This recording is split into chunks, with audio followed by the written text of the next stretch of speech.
চোখ রাখবো পরের খবরে। রানীগঞ্জে সোনার দোকানে ডাকাতির ঘটনায় গ্রেপ্তার এক। গিরিডি থেকে গ্রেপ্তার এক দুষ্কৃতী। রবিবারই আসানসোলের মহিশিলায় গাড়ি ছিনতাইয়ের ঘটনাও ঘটে। দুটি ঘটনায় জড়িত একজনই। একই দুষ্কৃতী দল, বাকি ডাকাতদের খোঁজে তল্লাশি চালাচ্ছে পুলিশ। অর্থাৎ গাড়ি ছিনতাই এবং সোনার দোকানে ডাকাতি, এই দুটি ঘটনা মিলিয়ে এখনো পর্যন্ত একজনকে গ্রেপ্তার করা সম্ভব হয়েছে গিরিডি থেকে। এই দুষ্কৃতী দল এই দুটি ঘটনার সঙ্গে জড়িত পুলিশের এমনটাই অনুমান। আসানসোলে মহিশিলায় গাড়ি ছিনতাই, দুটি ঘটনাতেই জড়িত একই দুষ্কৃতী দল, বাকি ডাকাতদের খোঁজে তল্লাশি চলছে।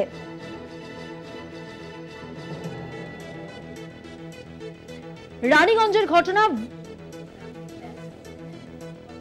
পবিত্র বন্দ্যোপাধ্যায় প্রতিনিধি এই মুহূর্তে আমাদের সঙ্গে টেলিফোন লাইনে রয়েছে। পবিত্র, দুটি ঘটনা ঘটেছে, গাড়ি ছিনতাই এবং সোনার দোকানে ডাকাতি, এবং দুটি ঘটনাতেই একজনই রয়েছে এবং যাকে গ্রেফতার করা হয়েছে, এবং একটি দুষ্কৃতী দল জড়িত এমনটাই পুলিশের অনুমান।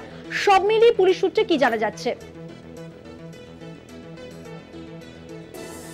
আসানসোলে যে কালকে দুটি ঘটনা ঘটে, একটি হচ্ছে আসানসোলের যে রানীগঞ্জ, সেই রানীগঞ্জের যে তোমার সোনার দোকানে ডাকাতি এবং চম্পট। তারপর তারা আসানসোলে গিয়ে আসানসোলে মহিশিলা কলোনিতে চক্রবর্তী মোড়ে গিয়ে এখান থেকে গাড়ি ছিনতাই করে চম্পট দেওয়া, এবং যার গাড়ি তাকে গুলি করে তারা চম্পট দেয় গাড়ি নিয়ে।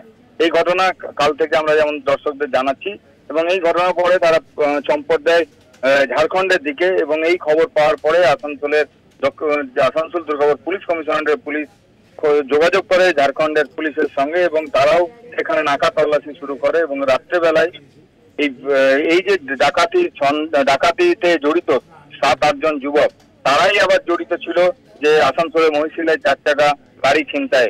এই যে একটি দল দুটি জায়গায় কাণ্ড ঘটায়, এবং সেই তাদেরকে রাত্রেবেলায় তাকে একজনকে, যে 7 জন 8 জনের মধ্যে একজন মাত্র ধরা পড়ে। এবং তোমাকে বলে রাখি যে পুলিশ সেখান থেকে যে সোনার কিছু গহনা উদ্ধার করে, এবং 4 চাকা গাড়িটিও উদ্ধার করে পুলিশ সেখান থেকে। এবং তাদের একজন গ্রেপ্তার করে, সুরেশ কুমার সিং নাম। সে তার বিহার অঞ্চলের বাসিন্দা, বিহারের বাসিন্দা।